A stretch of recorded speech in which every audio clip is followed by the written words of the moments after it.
नमस्कार दोस्तों, आप देख रहे हैं सरकारी जॉब भर्ती। और आज जो देखने वाले हैं वहाँ सीजी टेट और सीजी टीचर भर्ती होने वाला है। उनसे संबंधित जो कंटिन्यू हम लोग सिलेबस के अनुसार से देख रहे हैं उसी का एक पार्ट है, जिसके अंतर्गत शारीरिक, संज्ञानात्मक, संवेगात्मक, सामाजिक विकास और साथ ही साथ बाल विकास के जो सिद्धांत है उससे संबंधित 30 महत्वपूर्ण वस्तुनिष्ठ प्रश्न को देखने वाले हैं। मैंने इससे पहले इसी का ही थ्योरी बताया था, अब मैं उसी का जो है आपको वस्तुनिष्ठ प्रश्न भी बताने वाला हूं। तो फिर दोस्तों, आप जो है शुरू से लेकर अंतिम तक इस वीडियो को जरूर देखना और अपने दोस्तों के पास भी शेयर करना। अगर आप चैनल पर नए हो तो चैनल को सब्सक्राइब कर देना, बेल आइकन को जरूर दबा देना। और इसका फ्री में पीडीएफ आपको टेलीग्राम चैनल पर मिल जाएगा, तो आप वहां पर जाके डाउनलोड कर सकते हो। तो चलते यहाँ पर वीडियो की तरफ। आप लोगों के लिए जो होमवर्क दिया था पिछले वीडियो में, उस चीज़ को सर्वप्रथम देखते हैं कि विकास का तात्पर्य है। अब बताओ विकास का तात्पर्य क्या है। आप लोगों ने वीडियो तो देखा है लेकिन कमेंट किसी ने नहीं किया है। इसका मतलब है कि उनको पता ही नहीं है, या मैं जो पढ़ा रहा हूँ वो समझ नहीं आ रहा है, तभी आप लोग जो है कमेंट नहीं करते हैं। तो निवेदन ये रहता है कि भले वहाँ क्वेश्चन गलत हो या आपसे जो सही या गलत आंसर जो भी हो, कमेंट में होना चाहिए, ताकि इसे सीखने को मिलता है। ठीक है, तो यहाँ पर जो ऑप्शन किया जाएगा, विकास का जो तात्पर्य होता है वहाँ वह प्रक्रिया जिसमें बालक परिपक्वता की ओर बढ़ता है। बालक जो है परिपक्वता की ओर बढ़ता है, यानी कि कोई भी ऐसा कार्य आप करके देखना शुरुआत में, उसमें आप परिपक्व होते हो क्या? नहीं। तो जैसे जैसे समय गुजरता है उसमें लोगों का जो आदत है वह होने लगता है। साथ ही साथ जो पहले की तुलना में और बाद की तुलना में दोनों में बहुत ही ज़्यादा हो जाती हैं। तो चलते यहाँ पर आज का पहला प्रश्न है, उस चीज़ को हम लोग यहाँ पर देखते हैं। ठीक है, पहला प्रश्न है, विकास एक क्रमिक एवं मंद गति से चलने वाली प्रक्रिया है। इसका संबंध निम्न में से किस विचारक से है? मैंने आपको जो बताया था कल ना, उसी में से है। कल आपको बताया था एक स्किनर है और एक हर्लॉक है, दोनों के बारे में बताया था। तो ये जो प्रक्रिया है, यानी कि जो बताया गया है ना, विकास एक क्रमिक एवं मंद गति से चलने वाली प्रक्रिया है, इसको कहा था स्किनर। स्किनर ने कहा था। आप इनके विचार को याद रखना है। ठीक है, पहला प्रश्न हो गया। अब देखते हैं यहाँ पर दूसरा प्रश्न के बारे में। विकास कभी न समाप्त होने वाली प्रक्रिया है, यह विचार किससे संबंधित है? आपको ये बताना है कि जैसे कि विकास है ना, वह कभी न समाप्त होने वाली प्रक्रिया है। मैंने आपको जब शुरू में बताया था ना, तो एक चीज बताया था कि एक होता है वृद्धि होता है और एक होता है विकास होता है। तो वृद्धि को हम माप भी सकते हैं, नाप भी सकते हैं, उसको देख भी सकते हैं, लेकिन विकास को नहीं देख सकते, ना ही उसे माप सकते हैं। इसका मतलब है वहाँ विकास कभी भी समाप्त नहीं होता। जैसे ही बच्चे का जन्म हुआ तो वहाँ कंटिन्यू, जब तक उनका मृत्यु नहीं हो जाता तब तक उस बच्चे का विकास कभी भी नहीं रुकता। तो इसलिए हम कह सकते हैं इसका जो आंसर आ जाएगा वहाँ दूसरा नंबर, जो कि निरंतरता का सिद्धांत रहेगा। तीसरा प्रश्न है, मानव विकास कुछ विशेष सिद्धांतों पर आधारित है। निम्न में से कौन सा मानव विकास का सिद्धांत नहीं है? मानव विकास का जो सिद्धांत है उसमें मैंने अनेक सिद्धांत को आपको बताया था, जिसके अंतर्गत एक आता है अनुक्रमिकता का जो सिद्धांत है, सामान्य से विशिष्ट की ओर जो चलता है विकास, तीसरा है प्रतिवर्तित है और चौथा है निरंतरता है। तो सही जवाब आ जाएगा प्रतिवर्तित। मैंने जो बताया था ना, उस हिसाब से जो विकास का जो सिद्धांत है उसमें से प्रतिवर्ती नहीं आएगा, बाकी अनुक्रमिकता है और सामान्य से विशिष्ट। ठीक है, कोई भी जो कार्य होता है ना, एक सामान्य पद्धति में रहता है, फिर जाके वहाँ विशिष्ट होता है। तो यही इसका आंसर रहेगा सी नंबर, जो कि विकास का सिद्धांत के रूप में नहीं है। चौथा प्रश्न है, बाल विकास का निम्न में से कौन सा सिद्धांत यह बताता है कि लगभग बालकों के गत्यात्मक और भाषाई विकास में एक निश्चित प्रतिमान और क्रम दिखाई पड़ता है? अब जैसे कि सिंपल से मैं एक ही शब्द उठाता हूँ यहाँ पर, भाषाई विकास। भाषाई विकास होता क्या है? जैसे कि हम छत्तीसगढ़ के हैं, ठीक है। अब छत्तीसगढ़ में जैसे कि बच्चे जन्म लेता है और एक दूसरे परिवार के साथ रहता है, तो क्या सीखता है? छत्तीसगढ़ी ही में बात करता है। मैं कहाँ जा था वो, मैं कहाँ खा था वो, ये जो है यहीं तक ही सीमित रहते हैं। जैसे वहाँ स्कूल में जाता है, कॉलेज में जाता है, वहाँ पर हिंदी सीखने को मिलता है, ठीक है। उसके बाद और कोई क्लास कर रहा है, इंग्लिश मीडियम में है तो इंग्लिश सीखने को मिलता है। ये एक बात हो गया। दूसरी बात ऐसा है कि कोई ऐसे बच्चे जो कि कहा जाए उड़ीसा में है तो वो उड़िया सीखेगा, या इंग्लिश मीडियम के अंतर्गत जो फैमिली में है वो इंग्लिश सीखेगा। तो ये क्या है, भाषा का विकास होता है। भाषा का विकास जो है अलग अलग चरणों में होता है। जैसे कि बच्चे जिस रूप में रहते हैं उसके आसपास के जो वातावरण रहते हैं उस सिद्धांत पर ढल जाते हैं, फिर वहाँ पढ़ाई लिखाई करता है तो फिर उसका विकास उसी दिशा में होता है। तो कहने के मतलब ये है कि भाषाई विकास का जो है वहाँ एक निश्चित प्रतिमान और एक निश्चित क्रम में दिखाई पड़ता है। तो इसका सही जवाब आ जाएगा विकास क्रम की एकरूपता का सिद्धांत है। किसका है? विकास क्रम की एकरूपता के सिद्धांत के अंतर्गत यहाँ आता है। बी नंबर सही रहेगा। 5वें नंबर का प्रश्न है, बाल विकास का कौन सा सिद्धांत यह हम बताता है कि शारीरिक विकास की दृष्टि से पिछड़े बालक संवेगात्मक, सामाजिक और बौद्धिक विकास में भी उतने ही पीछे रह जाते हैं। जैसे कि यहाँ पर क्या बोला गया है, शारीरिक विकास। मान लो जो कोई बालक ऐसा है जो कि बहरा हो, या उसको ठीक से दिखाई ना देता हो, या उसका हाथ पैर कुछ न कुछ ढंग से विकलांग रहते हैं, तो वो जो है सामान्य बच्चों की अपेक्षा उन पर जो है थोड़ा सा अधिक ध्यान देना पड़ता है टीचरों को, ठीक है, या उनके परिवार को भी देना पड़ता है। तो होता क्या है कि वहाँ सामान्य बच्चे और जो विकलांग बच्चे हैं या दिव्यांग बच्चे हैं, इन दोनों में तुलना करेंगे तो उनके जो संवेगात्मक है, यानी कि जो प्रेम की भावना है, घृणा की भावना है, ये संवेगात्मक आ गया। सामाजिक यानी कि समाज में उनकी जो प्रतिनिधि है बाद में, या जो है बौद्धिक विकास है, इन दोनों में फर्क देखने को मिलता है। तो इसका जो आंसर जाएगा परस्पर संबंध का सिद्धांत होता है। किसका होता है? परस्पर संबंध, यानी कि दोनों में जो है संबंध रहता है।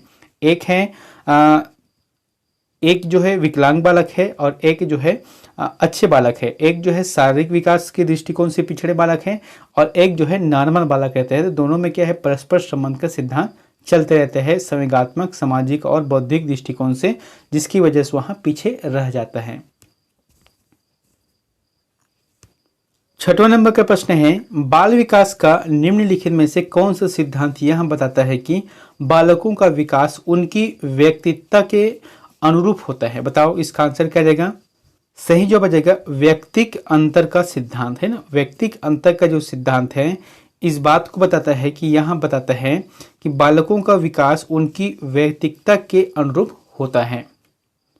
7वां नंबर का प्रश्न देख लेते हैं, बाल विकास का कौन सा सिद्धांत यह बताता है कि एक बालक पहले पूरे हाथ को, फिर उंगलियों को और फिर हाथ और उंगली को एक साथ चलाना सिखाते हैं। देखो, जैसे कि बालक का जन्म हुआ तो ऐसा तो नहीं वो अपने हाथ पैर को पहले से हिलाना चालू कर दे, धीरे धीरे होता है ना प्रारंभ, उनका जो है विकास हो रहा है। तो उसमें होता है कि पहले वहाँ उंगलियों को हाथ को हिलाता है, फिर जाके उंगलियों को हिलाता है, फिर जाके देखना वो धीरे धीरे करके दोनों को एक साथ हिलाता है, दोनों को एक साथ उन पर जो है अपना व्यवहार करता है। तो ये जो सिद्धांत है वहाँ एकीकरण का सिद्धांत है। दोस्तों यहाँ पर जितने भी टॉपिक बता रहा हूँ ना काफ़ी इंपॉर्टेंट है, पहले भी प्रश्न में आ चुका है वही प्रश्न है। और बाल विकास का सिद्धांत हालांकि हम पढ़ने लिखने में सोचते हैं कि बहुत ही अच्छा है यार, ये तो बच्चों को किस तरीके से पढ़ाना है, क्या होता है, बस यही तक सीमित है। ऐसा नहीं रहता है। जब डीपली क्वेश्चन आता है तो फिर बहुत ही ज़्यादा मुश्किल होता है। जैसे कि मैंने कई लोगों को देखा है जो CTET की तैयारी कर रहा था, जैसे कि मैं 2 से 3 लोगों को जानता था। वो लोग CTET का अभी जैसे कि हुआ ना 21 फरवरी या 21 जनवरी को जो एग्ज़ाम हुआ था, उसमें कई लोगों को देखा हूँ पढ़ाई तो अच्छे किए हैं, लेकिन जब रिजल्ट आया ना तो वो 60% में नहीं ला पाए। तो यही होता है, हम जिसे अच्छा समझते हैं वहाँ एग्ज़ाम के टाइम जब देखते हैं तो फिर वहीं हार्डर रहता है। तो आप लोगों से निवेदन है कि जहाँ से भी वस्तुनिष्ठ प्रश्न मिलता है आपको अच्छे से पढ़ना है। 8वां प्रश्न क्या है, बाल विकास का निम्न में से कौन सा सिद्धांत यह बताता है कि बालक सबसे पहले अपने सिर और भुजाओं की गति पर नियंत्रण करना सीखता है, उसके बाद फिर अपने पैरों पर। तो बाल विकास का ऐसे कौन सा सिद्धांत है जिसमें इस बात को कहा गया है कि बालक सबसे पहले अपने सिर और भुजाओं की गति पर नियंत्रण करना है, यानी कि नियंत्रण करता है, जैसे कि हिलाना है, डुलाना है या इधर उधर करना है, तो ये पहले करता है, फिर जाके अपने पैरों की तरफ वहाँ उनका जो है मूवमेंट होता है, उनका जो है हाथ पैर हिलता है। तो ये जो सिद्धांत है वहाँ विकास की दिशा का सिद्धांत होता है। C नंबर सही रहेगा। 9वां नंबर का प्रश्न क्या है, बाल विकास के विभिन्न सिद्धांतों के आधार पर निम्न में से कौन सा कथन सत्य है? बताना है, बाल विकास के जो विभिन्न सिद्धांत मैंने बताया था उसमें से कौन सा कथन सत्य है उस चीज को देखना है। जैसे कि क्या है यहाँ पर पहला ऑप्शन में विकास की प्रक्रिया क्रमबद्ध रूप से आगे बढ़ती है, तो बिल्कुल सही बात है। मैंने बताया था ना विकास की जो क्रिया है वहाँ लगातार क्रमबद्ध रूप से आगे बढ़ता है, ये भी बात सही है। बा ऑप्शन क्या है यहाँ पर विकास धीरे धीरे एवं निश्चित समय पर होता है, तो बिल्कुल सही बात है क्योंकि देखो समय से पहले कुछ नहीं होता और समय के अनुरूप ही चलता है। सा आंसर क्या है, एक ही जाति विशेष के सभी सदस्यों में विकास की कुछ समान विशेषताएं दिखाई पड़ती है, तो इसका जो आंसर आ जाएगा ये सभी सही रहेगा, यानी कि यहाँ पर जो तीनों ऑप्शन बताए ना बिल्कुल सही हैं। अगला है बाल मनोविज्ञान का अध्ययन निम्न में से किसके लिए सर्वाधिक आवश्यक है। अब जैसे कि क्या लिखा है बाल मनोविज्ञान का अध्ययन है, तो सर्वाधिक रूप से किसके लिए आवश्यक है, ये रहेगा प्राथमिक शिक्षकों के लिए, जो प्राथमिक क्लास में जो टीचर रहते हैं, जो कि पहली क्लास से लेकर 5वीं क्लास तक जो पढ़ाते हैं टीचर, उनके लिए बाल विकास है या बाल मनोविज्ञान ज़्यादा जरूरी है। क्योंकि देखो ये छोटा सा बालक रहते हैं, सबसे पहले वहाँ स्कूल जाता है तो उनको हम समझना पड़ता है बच्चों को, या बच्चों को जो है टीचर के बारे में समझना पड़ता है, तब जाके वहाँ रुकता है। ठीक है, अब देखना शुरू में जब बच्चे जाते हैं ना तो फिर स्कूल के नाम से ही डरते हैं, वो लोग जाना नहीं चाहते। लेकिन जब जैसे जैसे जाते हैं वहाँ पर कुछ इंटरेस्टिंग कार्यक्रम चलते हैं या पढ़ने लिखने का जो तरीका है अच्छे से रहते हैं, तो उसमें क्या रहता है बच्चे में रुचि पैदा होता है स्कूल जाने के लिए। लेकिन उस रुचि को पैदा किस में किया जाता है, बाल मनोविज्ञान के अध्ययन के द्वारा, यानी कि बच्चे को किस तरीके से पढ़ाना है, किस तरीके से खिलाना है, किस तरीके से समझाना है, वो सभी इस बात पर इंगित करता है। तो इसका जो आंसर देगा प्राथमिक शिक्षा के लिए। बाकी तो मिडिल है या कॉलेज है उसमें ये सब चीज़ की जरूरत नहीं है। 11 प्रश्न है कि बच्चे के विकास के सिद्धांत को समझने में शिक्षक की सहायता करता है। तो एक बच्चे है और उनका विकास का सिद्धांत को अगर समझना है तो शिक्षक की सहायता करते हैं। कौन सहायता करते हैं, यहाँ पर जो ऑप्शन है दोस्तों, यहाँ पर एक चीज़ और कहना चाहूँगा कि अगर आपको लगता है कि इसका आंसर हम लोग स्वयं से देंगे तो आप ना वीडियो को पॉज कर लेना, पॉज करने के बाद जो है इसका आंसर स्वयं से एक बार लगा के देखना कि आपका आंसर सही कौन सा हो रहा है। यहाँ पर क्या बोला गया है, जिसका आंसर जाएगा पहला नंबर शिक्षार्थियों की भिन्न अधिगम शैलियों को प्रभावित करने में होता है। ठीक है, बच्चे के जो विकास होता है उसको समझना है तो शिक्षक की जो सहायता करता है वह कौन सा रहेगा, जितने भी शिक्षार्थी रहते हैं ना उसमें अलग अलग ढंग के अधिगम का जो शैली प्रभावित रूप से होता है। जैसे कि कई बच्चे ऐसे थे जो कि बहुत ही ज़्यादा होशियार रहते हैं, कई बच्चे बहुत ही ज़्यादा गधे रहते हैं, या कई बच्चे ऐसे थे जो कि मीडियम के मतलब मीडियम होते हैं। ठीक है, मतलब उनके जो बुद्धि कौशल है या बुद्धि लब्धि है वहाँ एक मीडियम में रहता है। पहला आंसर सही रहेगा। अगला है बालक के व्यक्तित्व के सर्वांगीण विकास के लिए यह आवश्यक है कि उसके खाली स्थान की जानकारी शिक्षक को हो। तो मतलब जैसे कि कोई बालक है उसका विकास करना है तो एक टीचर को क्या चाहिए कि उस बालक की जानकारी जिससे उसको पढ़ाने में या उसको आगे बढ़ाने में के लिए बहुत ही अच्छा हो, तो इसका मतलब आंसर जाएगा व्यवहार रहेगा। ठीक है, उसके मित्रों का मतलब उनके मित्रों के बारे में जानकारी उतना इम्पोर्टेंट नहीं है, उनके ज्ञान के बारे में भी नहीं है, ना उनके कक्षा के साथियों के बारे में नहीं है। सबसे ज़्यादा जो है अगर सर्वांगीण विकास करना है तो व्यवहार ज़्यादा जरूरी है, एक टीचर को समझना है ताकि उसी व्यवहार के साथ साथ बच्चे को पढ़ाया जा सके, लिखाया जा सके। अगला है बाल विकास के विभिन्न आयामों की जानकारी शिक्षकों के लिए क्यों आवश्यक है। क्या बोला गया है, बाल विकास के जितने भी अलग अलग आयाम हैं उसमें शिक्षकों के लिए आवश्यक है उनका जानना। क्यों आवश्यक है, जैसे कि ऑप्शन यहाँ पर है बालक की समस्याओं का निदान करने के लिए, बिल्कुल सही बात है भाई, बालकों के बारे में जानेगा तभी उनकी समस्या का निदान करेगा। उसके बाद है बालक के लिए उपयुक्त शिक्षण विधि अपनाने के लिए, ये भी बात सही है। तीसरा है कि बालक के लिए उपयुक्त शैक्षिक वातावरण के निर्माण के लिए, तो ये भी बात सही है। आंसर आ जाएगा ये सभी सही रहेगा, उपयुक्त सभी। अगला है निम्न में कौन बालक के विकास को प्रभावित करने वाला आंतरिक कारक है। क्या बोला गया है, विकास को प्रभावित करने वाला आंतरिक कारक है, वहाँ कौन सा रहेगा। जैसे कि एक तो है बुद्धि है, एक है शारीरिक कारण है, तीसरा है यहाँ पर स रहेगा। ठीक है, तीसरा क्या जाएगा, अनुवांशिक गुण रहेगा। तो इसका भी आंसर रहेगा उपरोक्त के सभी। देखो क्या बोला गया है, बालक के विकास को प्रभावित करता है। मैंने बताया था ना आपको, एक होता है बाह्य कारण होता है, एक होता है आंतरिक कारण होते हैं। तो यहाँ पर जो दिया गया है वहाँ आंतरिक कारण है, जैसे कि बुद्धि है, शारीरिक कारण होता है, अनुवांशिकी कारण होता है, ये सभी क्या है, आंतरिक कारण है जिससे बालकों को प्रभावित किया जा सकता है। तो आंसर आ जाएगा डी नंबर सही रहेगा। ठीक है, अगला है निम्न में से कौन बालक के विकास को प्रभावित करने वाला बाह्य कारक है। अब यहाँ पर मैंने बताया था आंतरिक कारक है, अब यहाँ पर आ गए बाह्य कारक। तो बाह्य कारक में एक तो आर्थिक स्थिति होता है, भाई बच्चे जो है गरीब है तो वहाँ अमीर से तुलना नहीं कर सकते, क्योंकि इनको सर्व सुविधा होता है बच्चों को, और जो गरीब बच्चे होते हैं वहाँ एडजस्ट करके पढ़ना पड़ता है। तो फिर यहाँ पर भी अंतर है, सामाजिक स्थिति भी रहेगा और जीवन की जो घटनाएं रहते हैं वो सभी रहेगा। इसका मतलब है कि जो बाह्य रूप से जो कारक होता है वहाँ ये सभी आंसर सही रहेगा। अगले है शिक्षा मनोविज्ञान एक विज्ञान है। क्या बोला गया है, शिक्षा मनोविज्ञान एक विज्ञान है। इसका आंसर क्या जाएगा, मनोविज्ञान मतलब होता है कि मानव के या बाल विकास है या बच्चों के या मानव के जो भी विज्ञान रहते हैं उनके कला कौशल है उसको जानना रहता है, उनके व्यवहार को जानना रहता है, इसलिए इसका आंसर जाएगा मानव व्यवहार का, है ना। शिक्षा मनोविज्ञान एक विज्ञान है, किसका विज्ञान है, मानव व्यवहार का एक विज्ञान है। अगले है बाल मनोविज्ञान से अध्ययन किया जाता है।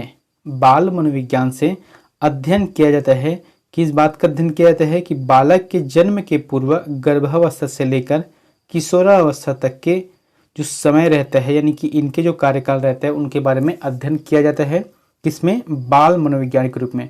अब बाल मनोविज्ञान का आप पढ़ाई कर रहे हो, अब उसमें कोई किशोरावस्था है या प्रौढ़ावस्था है उनके बारे में थोड़ी जांच करोगे या उनके बारे में थोड़ी पढ़ाई करोगे।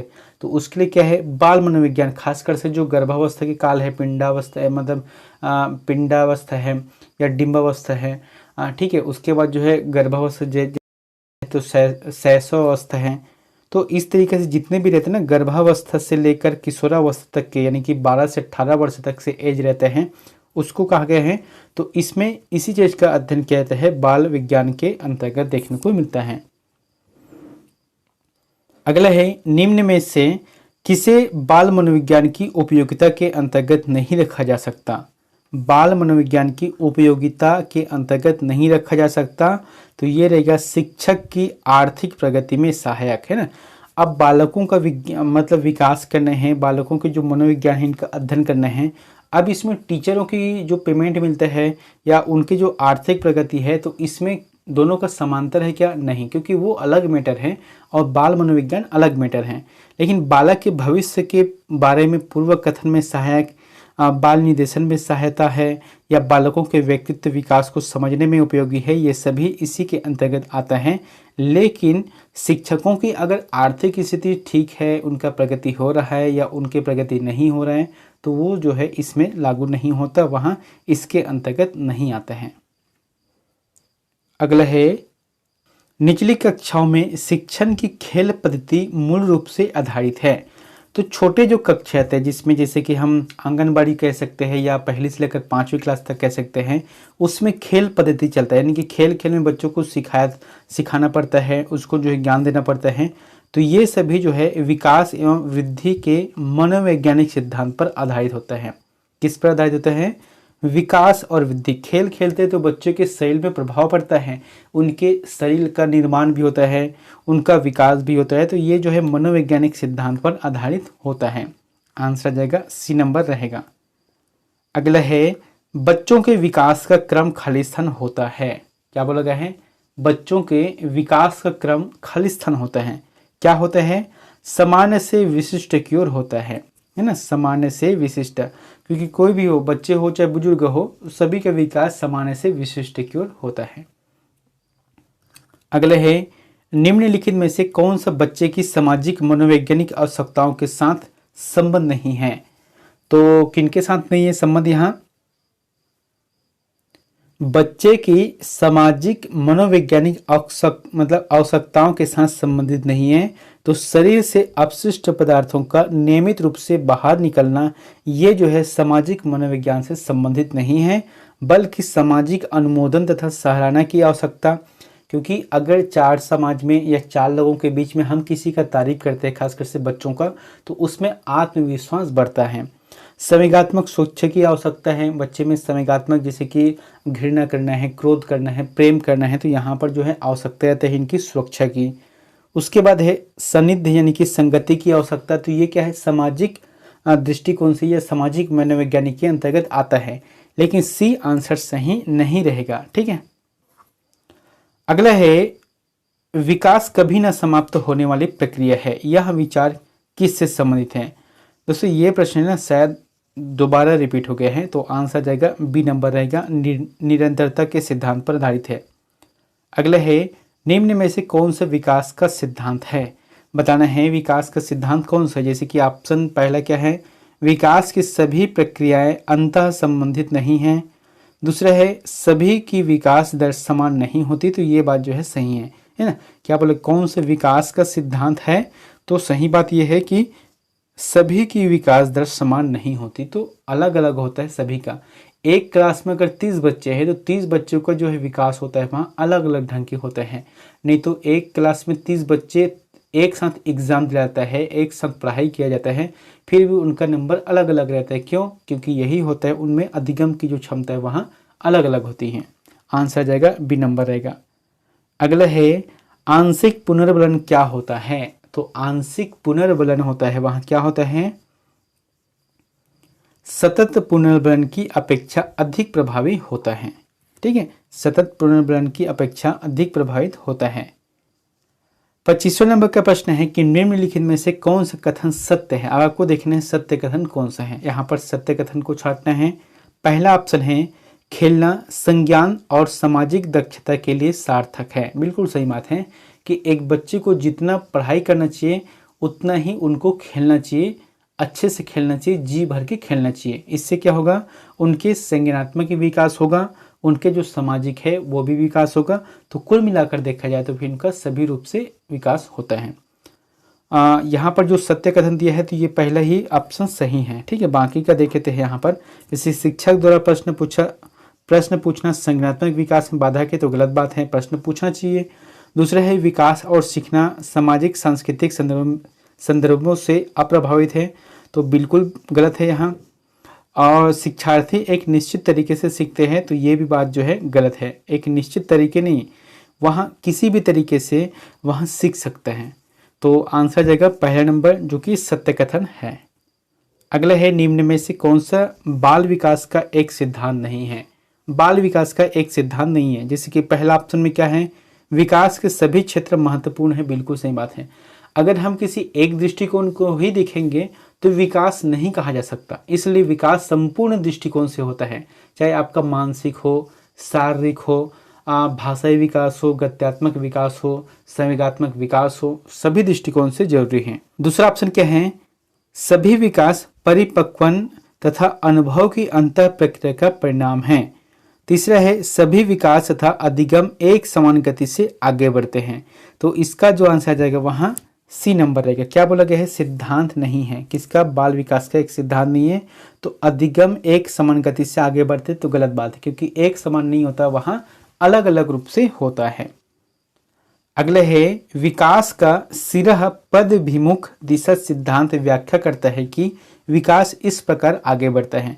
तो विकास कैसे होता है, जैसे कि ये सिरा हो गया, ठीक है, ये सिरा से आगे बढ़ता है, पदविमुख बोलते हैं, तो यही इसका आंसर रहेगा, यानी कि सिर से लेकर पैरों की ओर बढ़ता है। कहने का मतलब यह है कि जो सामान्य स्थिति है उससे विशेष स्थिति की ओर यहाँ बढ़ता है।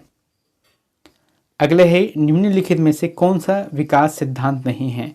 तो कौन सा विकास सिद्धांत नहीं, ये बताना है। जैसे कि विकास जीवन पर्यंत होता है, तो बिल्कुल सही बात है, ये तो विकास का ही सिद्धांत है। विकास परिवर्तन होता है, तो ये भी बात सही है।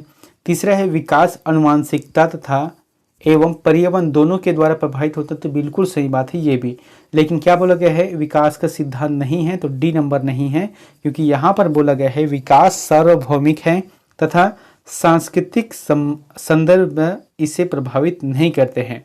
तो सांस्कृतिक संदर्भ भी इसे प्रभावित करते हैं, ऐसा होना चाहिए था। तो फिलहाल इसका जो आंसर आ जाएगा डी नंबर सही रहेगा। अगला है विकास का खालिस्तान सिद्धांत बताता है कि गामा कौशलों का विकास शरीर के मध्य से आरंभ होकर शरीर के सिरों की ओर बढ़ता है। तो इसका आंसर क्या जाएगा? शरीर के मध्य, जैसे कि एक इंसान है, ठीक है, अब ये इंसान के जो शरीर है इनके मध्य से बढ़कर कहाँ जाते हैं? सिरों की ओर, यानी कि ऊपर की तरफ जाता है, तो इसे बोलते हैं अधोगामी बोलते हैं। ठीक है, इसका जो आंसर जाएगा अधोगामी रहेगा, क्योंकि आधा हो रहे हैं। अब यहाँ पर 30 नंबर का प्रश्न आप लोगों के लिए होमवर्क है, तो आंसर चाहे गलत हो चाहे सही हो, आप जरूर कमेंट करना। प्रश्न क्या बोला गया है इस होमवर्क में? बाल विकास के सिद्धांत के संदर्भ में निम्न में से कौन सा कथन सही है, आपको बताना है। पहला, विकास पूर्णतः संख्यात्मक है और इसे सटीक रूप से मापा जा सकता है। दोस्तों यहाँ पर ना आपको सही यानी कि सत्य कथन को छांटना है। दूसरा है, इस क्षेत्र में विकास का अन्य क्षेत्र के विकास पर कोई प्रभाव नहीं पड़ता है। सी ऑप्शन क्या है? विकास शरीर के केंद्रीय भाग से बाहरी भाग की ओर होता है। और चौथा है, विकास अनुवांशिकता और पर्यावरण से प्रभावित नहीं होता है। तो यहाँ पर जो चारों ऑप्शन में से जो भी आंसर आपको सही लगता है तो प्लीज़ हमें कमेंट बॉक्स पर जाकर जरूर कमेंट करें। मिलते हैं नेक्स्ट वीडियो में एक नई जानकारी के साथ। Thank you.